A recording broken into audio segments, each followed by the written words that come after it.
ഏറ്റവും കൂടുതൽ പ്രാവശ്യം പോയത് തായ്ലാൻഡാണ്. ഇപ്പൊ ചിരിച്ചില്ലെങ്കിൽ തായ്ലാൻഡ് അത് ഞാൻ പറഞ്ഞുതരാം. എന്നതുപോലെ തന്നെയാണ് നമ്മൾ യാത്രയിൽ പോകുമ്പോൾ 4 കാര്യങ്ങൾ ശ്രദ്ധിക്കാൻ പറയാറുണ്ട്. ആ ഒരു 4 കാര്യങ്ങളെ നമ്മൾ ഫസ്റ്റിൽ പറയാറുള്ളൂ. ആ 4 കാര്യങ്ങൾ നിങ്ങൾ ശ്രദ്ധിച്ചാൽ നിങ്ങൾക്ക് ഏത് ചെറുതും വലുതുമായിട്ടുള്ള യാത്ര നിങ്ങൾക്ക് ആസ്വദിച്ച് തിരിച്ചു വരാൻ കഴിയും. അതിൽ യാതൊരു സംശയവുമില്ല. ആ ഗ്രൂപ്പ് ഭയങ്കര ഒരു ബോൾഡ് ഗ്രൂപ്പായി മാറും. ഏറ്റവും കൂടുതൽ ബന്ധം നിലനിൽക്കുന്നത് യാത്രയിലാണ്. ഇതിൻ്റെ മേൽക്കൂര എന്ന് പറയുന്നത് എക്സ്പീരിയൻസ് ആണ്. എക്സ്പീരിയൻസ് ഉണ്ടെങ്കിൽ മാത്രമേ ആ ഒരു ഫൗണ്ടേഷൻ ഉണ്ടായിട്ട് കാര്യമുള്ളൂ.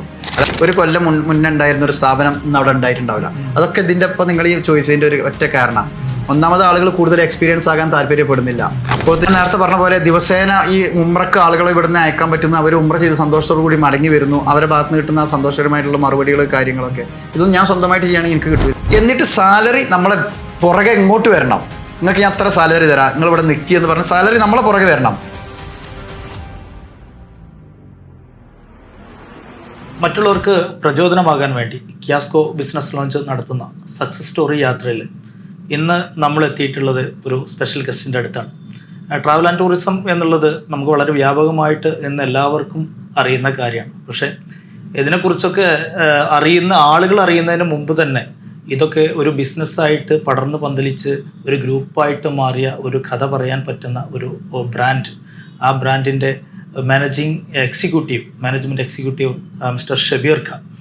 എന്താണ് ബ്രാൻഡ്, ബാക്കി എന്തൊക്കെ ഒരുപക്ഷെ ഷബീർക്ക് അറിയുന്ന ആളുകൾക്ക് പെട്ടെന്ന് മനസ്സിലാവും. ബാക്കി കഥകൾ നമുക്ക് കേൾക്കാം. ഓക്കെ, ഷബീർ ഖാൻ, ബ്രാൻഡ് എന്താണ്? അറിയാം, അൽ ഹിന്ദ് എന്ന് പറയുമ്പോൾ തന്നെ, ഇപ്പോൾ യാത്ര എന്ന് പറയുമ്പോൾ തന്നെ അൽ ഹിന്ദ് എന്നുള്ളത് ആളുകൾക്ക് വരുള്ളൂ മനസ്സിൽ. ആ ഒരു രീതിയിലേക്ക് അൽ ഹിന്ദ് വളർന്നു.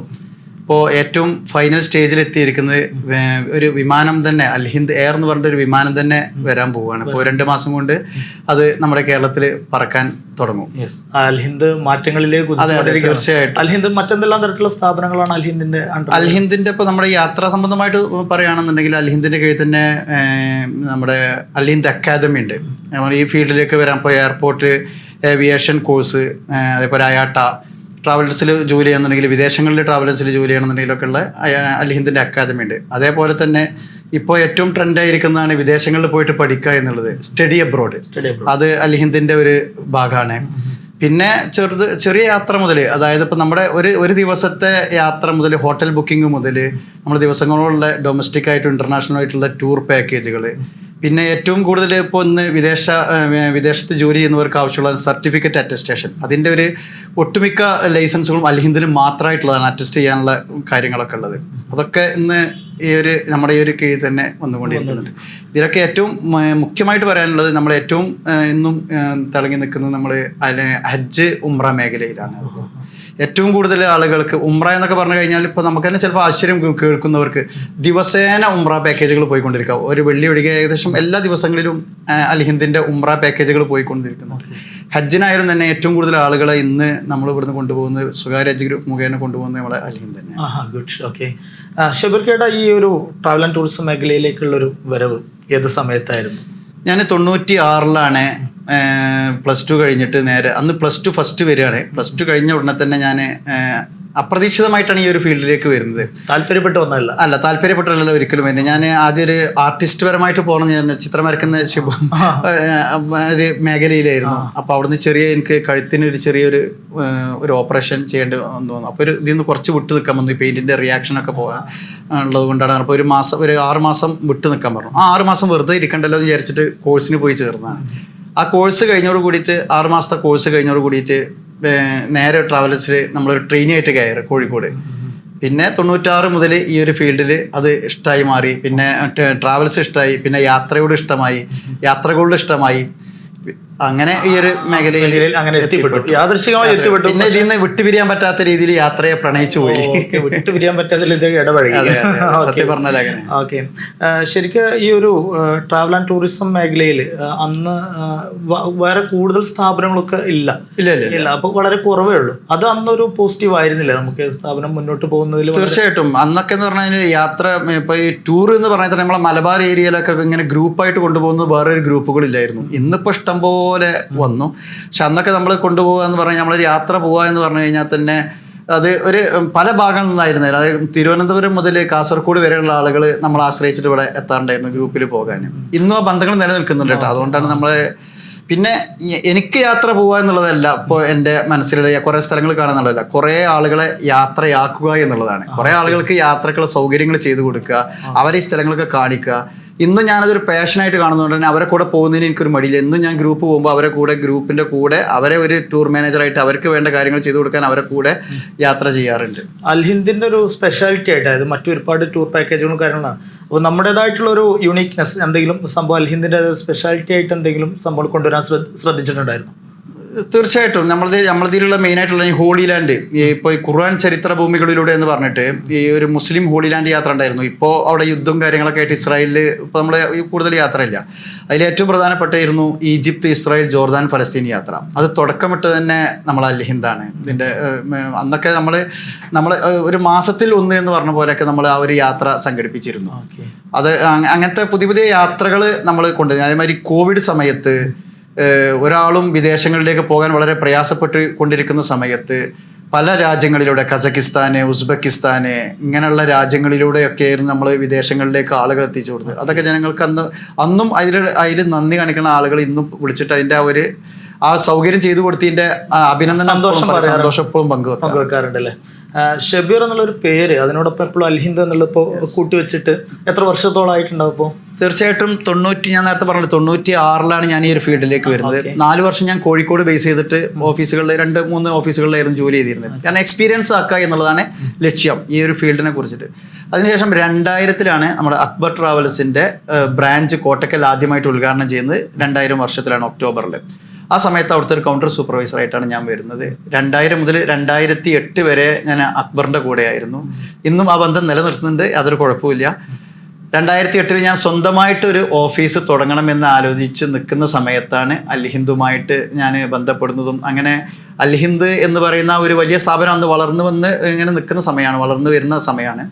അപ്പോൾ ഞാനും അൽഹിന്ദുമായിട്ട് ടൈപ്പായിട്ടാണ് പിന്നെ അൽഹിന്ദിലേക്ക് അവരെ ഒരു ഭാഗമായിട്ട് മാറുന്നത്.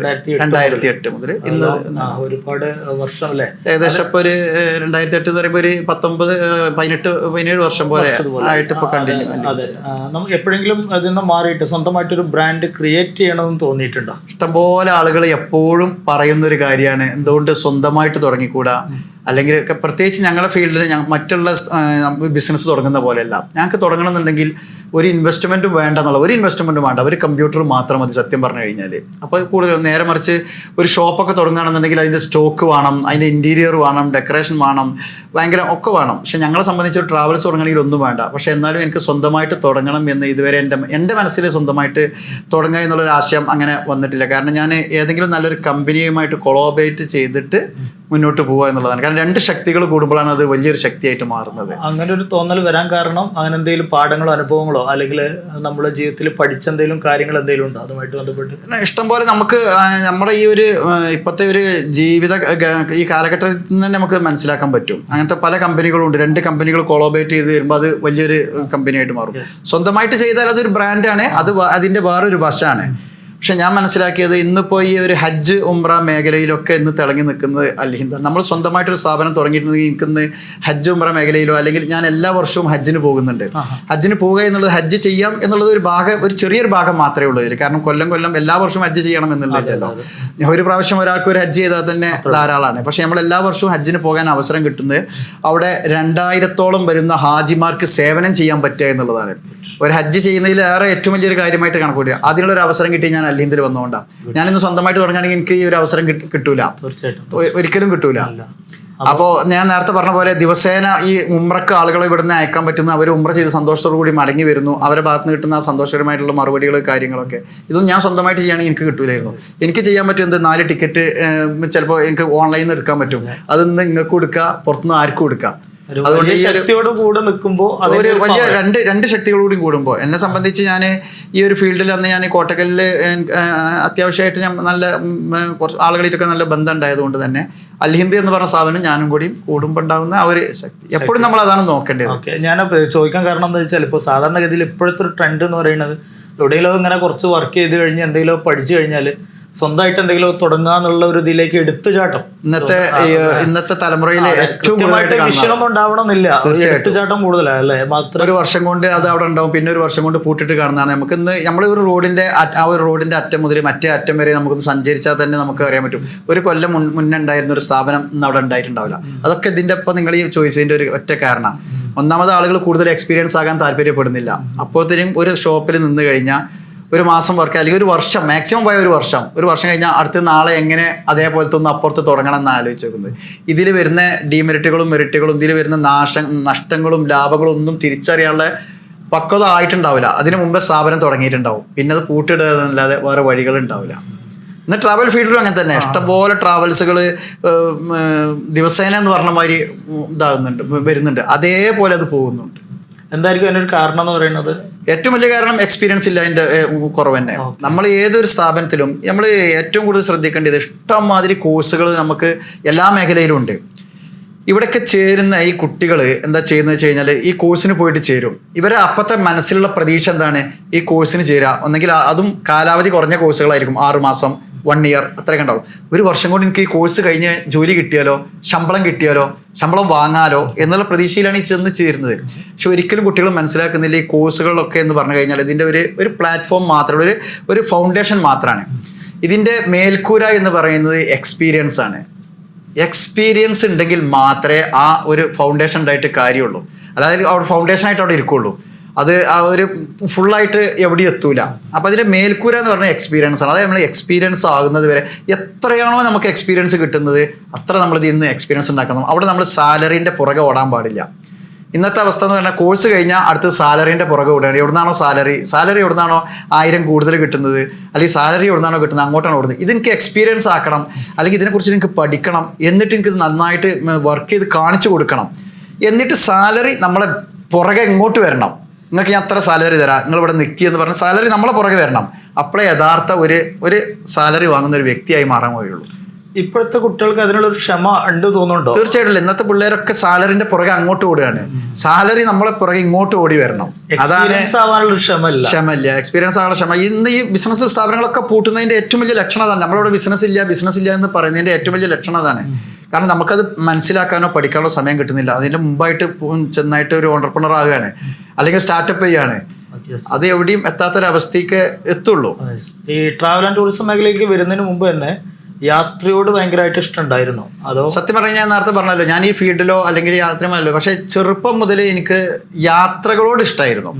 അത് ഒരിക്കലും നമ്മൾ ഇങ്ങനെ ഇത്രത്തോളം വലിയൊരു യാത്രകൾ ചെയ്ത് ഇവിടെ എത്തുമെന്ന് ഒരിക്കലും പ്രതീക്ഷിച്ചിട്ടില്ല. കാരണം അന്നൊക്കെ നമ്മൾ ചെറിയ ചെറിയ സ്ഥലങ്ങളായിട്ടുള്ള ഊട്ടി, മൈസൂര്, ഈ ഒരു സ്ഥലത്തേക്ക് പോകുക എന്ന് പറഞ്ഞു കഴിഞ്ഞാൽ തന്നെ അന്നത്തെ കാലത്ത് നമ്മളെ സംബന്ധിച്ച് വലിയൊരു സംഭവമാണ്. ഊട്ടി പോയി, മൈസൂര് പോയി എന്നൊക്കെ പറയുമ്പോൾ നമ്മൾ മാക്സിമം നമ്മൾ ലക്ഷ്യം ഒരു 20-25 വർഷം മുന്നൊക്കെ. പിന്നെ അങ്ങനെ അത് വളർന്നുണ്ടായി, കുറച്ചുകൂടെ ഡൽഹി അങ്ങനെയൊക്കെ കുറച്ചും കൂടിയും ഒന്നതായി. അത് കഴിഞ്ഞ് പിന്നെ മലേഷ്യ, തായ്ലാൻഡ് ഇങ്ങനെ പോയി. അത് കഴിഞ്ഞ് പിന്നെ മലേഷ്യയും തായ്ലാൻഡിലൊക്കെ പോയാൽ പിന്നെ കുറച്ചുകൂടി ഒന്ന് വൈഡായിട്ടുള്ള സ്ഥലങ്ങളിലേക്ക് പോകും. അവിടുന്ന് കഴിഞ്ഞാൽ പിന്നെ യൂറോപ്പ് കഴിഞ്ഞ് USA ആയി. അപ്പോൾ അങ്ങനെയാണ് ഈ യാത്രയുടെ ഒരു സ്ട്രാറ്റജി കിടക്കുന്നത്. അപ്പോൾ അന്നിങ്ങനെ യാത്ര ചെയ്യുന്ന സമയത്ത് കുറേ സ്ഥലങ്ങൾ കാണണം, വിദേശങ്ങളിൽ യാത്ര ചെയ്യണം എന്നൊക്കെ വിചാരിച്ച് 96-ലാണ് എൻ്റെ 98-ലാണ് എൻ്റെ ആദ്യത്തെ ഇൻ്റർനാഷണൽ യാത്ര. ഫസ്റ്റ് ഞാൻ പോകുന്നത് ദുബായിലേക്കാണ്, രണ്ടാമത് ഞാൻ പോകുന്നത് ചൈനയിലേക്കാണ്. ഈ ഒരു ചൈനയിൽ പോയത് എൻ്റെ ഒരു സുഹൃത്ത് ചൈനയിലുണ്ടായിരുന്നു. എൻ്റെ കൂടെ പഠിച്ചിരുന്ന ഒരു സുഹൃത്ത് ചൈനയിൽ അന്നോ ബിസിനസ് ആയോ നല്ല നിലയിൽ എത്തിയ സമയത്തിനോട് ഈ ടിക്കറ്റ് എടുത്തിട്ട് ഇവിടുന്ന് എല്ലാ കാര്യങ്ങളും ഞാൻ ചെയ്തു തരാം. എനിക്ക് യാത്രയോട് ഇഷ്ടം കൊണ്ട് ഞാൻ ടിക്കറ്റ് എടുത്തിട്ട് നേരെ അവൻ്റെ അടുത്തേക്ക് പോകുന്നത് 98-ല് ചൈനയിലും പോയത്. അപ്പോൾ ഈ ഒരു 2 യാത്ര ചെയ്തപ്പോൾ എനിക്ക് പിന്നെ ഇങ്ങനെ കൂടുതൽ വിദേശ രാജ്യങ്ങൾ കാണണം എന്നുള്ള ഭയങ്കര ചിന്തയായി. അപ്പോൾ ഞാൻ ഈ ട്രാവൽ ഫീൽഡിലാണ് വർക്ക് ചെയ്യുന്നത്. പക്ഷെ അന്നൊന്നും ഈ യാത്രയുമായി ബന്ധപ്പെട്ടുള്ള കാര്യങ്ങളില്ല. അന്നൊക്കെ ഈ ടിക്കറ്റ് വരിക, ടിക്കറ്റ് കൊടുക്കുക, അങ്ങനെ ഉള്ളായിരുന്നു. പിന്നീട് ഞാൻ ഈ ടൂർ മേഖലയിലേക്ക് തിരിഞ്ഞതും അൽഹിന്ദിൽ വന്നതിന് ശേഷമാണ് ഞാൻ ടൂറിൻ്റെ ഭാഗങ്ങളിലായിട്ട് വിവിധ രാജ്യങ്ങളിൽ കാണാൻ സാധിച്ചതും ഇഷ്ടംപോലെ രാജ്യങ്ങളിൽ പല തവണകളിലായിട്ട് പോകാൻ കഴിഞ്ഞതൊക്കെ. ഏകദേശം ഇപ്പോൾ 57 രാജ്യങ്ങൾ യാത്ര ചെയ്തു. 57 രാജ്യം ആൾറെഡി കവർ ചെയ്തു. ഈ 57 രാജ്യങ്ങളിലും 20-25 പ്രാവശ്യം പോയ രാജ്യങ്ങളാണ് കൂടുതലും. ഏറ്റവും കൂടുതൽ പോയത് തായ്ലാൻഡാണ്. ഇപ്പൊ ചിരിച്ചില്ലെങ്കിൽ തായ്ലാൻഡ് അത് ഞാൻ പറഞ്ഞുതരാം. ഈ എന്നോട് പലരും എക്സ്പീരിയൻസ് ഈ യാത്ര ചെയ്യുന്ന ആളുകൾ പലരും ചോദിക്കാണ്ട്, ഇപ്പം നിങ്ങളൊരു ഫാമിലി ഉണ്ടാവും, ഫാമിലി ആയിട്ട് പോകാൻ പറ്റിയ ഏറ്റവും നല്ല സ്ഥലം ഏതൊന്ന് ഷബീർക്ക് സജസ്റ്റ് ചെയ്യും. ഞങ്ങൾ ആദ്യമായിട്ട് ഒരു ഇന്റർനാഷണൽ ട്രിപ്പ് പോകാൻ ആഗ്രഹിച്ചതാണ് അറിയും. ഞാൻ ഫസ്റ്റ് പറയും തായ്ലാൻഡ് എന്ന് പറയും. ഇത് കേട്ടോണ്ട് തന്നെ ഒരു ചെറിയൊരു മുഖത്ത് ഹൈ തായ്ലാൻഡ്. തായ്ലൻഡ് എന്ന് പറയുമ്പോൾ ആദ്യം മനസ്സിൽ പട്ടായ, അത് പട്ടായും ആ നൈറ്റ് ലൈഫും അവര് സെക്സി രാജ്യമായിട്ടാണ് എല്ലാവരും ഇതിനെ കാണുന്നത്. പക്ഷെ അതിനപ്പുറത്തേക്ക് വലിയൊരു ടൂറിസ്റ്റ് ഏരിയ ഉണ്ട്. കൂടുതൽ നമുക്ക് പൈസ കൊടുത്തതിന് മുതലാകുന്ന രാജ്യം ഇന്ന് വേൾഡിൽ ഒന്നുണ്ടെന്നുണ്ടെങ്കിൽ ഞാൻ എപ്പോഴും പറയുന്നു തായ്ലാൻഡാണ്. കാരണം മൃഗങ്ങൾക്ക് മൃഗങ്ങളെ കളികൾ, പക്ഷികൾക്ക് പക്ഷികളെ കളികൾ, ബീച്ചിന് ബീച്ച്, നൈറ്റ് ലൈഫ് ആസ്വദിക്കുന്നവർക്ക് അത്, സ്ട്രീറ്റ് ഫുഡ് ആസ്വദിക്കുന്നവർക്ക് അത്. അതിനൊക്കെ പുറമെ നമ്മളവിടെ എത്തിക്കഴിഞ്ഞാൽ അവിടുത്തെ ഒരു പൈസ നോക്കിയാൽ വളരെ വാല്യൂ കുറവാണ്. എല്ലാ സാധനവും ചീപ്പാണ്, എന്നാലും ബെസ്റ്റ് ക്വാളിറ്റിയുള്ള സാധനമാണ്. അപ്പം ഞാൻ എപ്പോഴും തായ്ലാൻഡ് അന്നൊന്നും ഞാൻ ഈ ഫീൽഡിലേക്ക് വന്ന് ഈ ടൂർ തുടങ്ങുന്ന സമയത്തൊക്കെ ഫാമിലി ആയിട്ടൊന്നും ആരും അങ്ങോട്ട് പോകാറില്ല, ഒക്കെ ഇൻഡിവിജ്വൽ ആയിട്ടേ പോകാറുള്ളൂ. ഈയിടെയായിട്ട് 20 വർഷങ്ങൾക്ക് മുമ്പ് ഗോവ പറയുമ്പോഴും ഉണ്ടായിരുന്നു. തീർച്ചയായിട്ടും ഇതൊരു സംഭവം ഉണ്ടായിരുന്നു. ഗോവയ്ക്കാണെന്ന് പറഞ്ഞു, ഗോവയിലേക്ക് ഇപ്പൊ ഗോവ എന്നുള്ളത് ഒന്നുമില്ല, നല്ലതായി മാറി. അത് ഒരു ആളുകൾ ഇപ്പൊ ഫാമിലികൾ പോകുന്നത് തുടങ്ങി, ഇഷ്ടംമാതിരി ഫാമിലികൾ എല്ലാ സ്ഥലത്തും എൻജോയ് ചെയ്യാൻ തുടങ്ങി, എല്ലാം മനസ്സിലാക്കി ഫാമിലികളെ. നൈറ്റ് ലൈഫ് പല രാജ്യങ്ങളിലും ഉണ്ട്, പക്ഷെ അത് ആ നൈറ്റ് ലൈഫിനെ ആസ്വദിക്കുന്നവർ അത് ആ ടൈമിൽ പുറത്തു പോകുന്നു. അല്ലാതെ ടൂറിന്റെ ഭാഗമായിട്ടൊന്നും ഇത് എവിടെയും കവർ ചെയ്യുക അല്ലെങ്കിൽ ഇത് കാണിച്ചു കൊടുക്കുകയൊന്നുമില്ല. അല്ല, എനിക്ക് തോന്നുന്നു ആളുകളുടെ ഒരു ചിന്താഗതി, ഒരു നെഗറ്റീവ് ചിന്താഗതി അവിടെ ഉണ്ട്. അത്രേ ഉള്ളൂ. എനിക്ക് തോന്നുന്നു തായ്ലാൻഡിന്റെ ടൂറിസത്തിന് അത് പലരും ഞങ്ങളുടെ കൂടെ യാത്ര ചെയ്യുന്ന ആൾക്കാരോട് ഞങ്ങൾ ചോദിക്കുമ്പോൾ വൈഫ് കാണാതെ ഉണ്ടോ പോകുന്നുണ്ട്, വൈഫ് അറിയില്ല, അല്ലെങ്കിൽ പാസ്പോർട്ട് വൈഫ് നോക്കും തായ്ലാൻഡിൽ വന്നു കഴിഞ്ഞാൽ, ഇപ്പോഴും പറയാറുണ്ട്. കാരണം അങ്ങനത്തെ ഒരു കാലഘട്ടത്തിൽ ഇപ്പോഴും ഉണ്ട്. കാരണം അവരുടെ ചിന്താഗതി എന്താണ്, തായ്ലാൻഡ് എന്ന് പറഞ്ഞാൽ അത് മാത്രമേ ഉള്ളൂ എന്നുള്ളതാണ്. പക്ഷെ ഏറ്റവും കൂടുതൽ ടൂർ ആസ്വദിക്കാൻ പറ്റിയത് തായ്ലാൻഡാണ്. നമ്മൾ എത്ര ചെറിയ, അതായത് ഏറ്റവും അതിന്റെ പ്രത്യേകത പ്രൈസും കുറവാണ്. അതാണ് ഏറ്റവും ചെറിയ സംഖ്യക്ക് വലിയ ആസ്വാദനം എന്ന് പറഞ്ഞൊരു കാര്യമാണ്. ഞാനൊരു യൂറോപ്പ് എന്ന് പോയാൽ അത് വേറൊരു സ്റ്റേജിലേക്കാണ് എത്തുന്നത്. അല്ലാതെ ഈ ഒരു തായ്ലാൻഡിലെ എൻജോയ്മെന്റ് ഒന്നും അവിടെ ഒന്നും കിട്ടില്ല. തായ്ലാൻഡിലെ എൻജോയ്മെന്റ് പറയുമ്പോൾ അപ്പോൾ ആളുകൾ വിചാരിച്ചു നൈറ്റ് ലൈഫ്. നൈറ്റ് ലൈഫ് മാത്രമല്ല, സ്ട്രീറ്റ് ഫുഡ് ആസ്വദിക്കാൻ പറ്റിയ ഒരു രാജ്യം തായ്ലാൻഡേ ഉള്ളൂ. കാരണം അവിടുത്തെ ഫ്രൂട്ട്സിനൊക്കെ അത്രയും വില കുറവാണ്, എന്നാലും ഫ്രഷ് സാധനമാണ്. ഓക്കെ.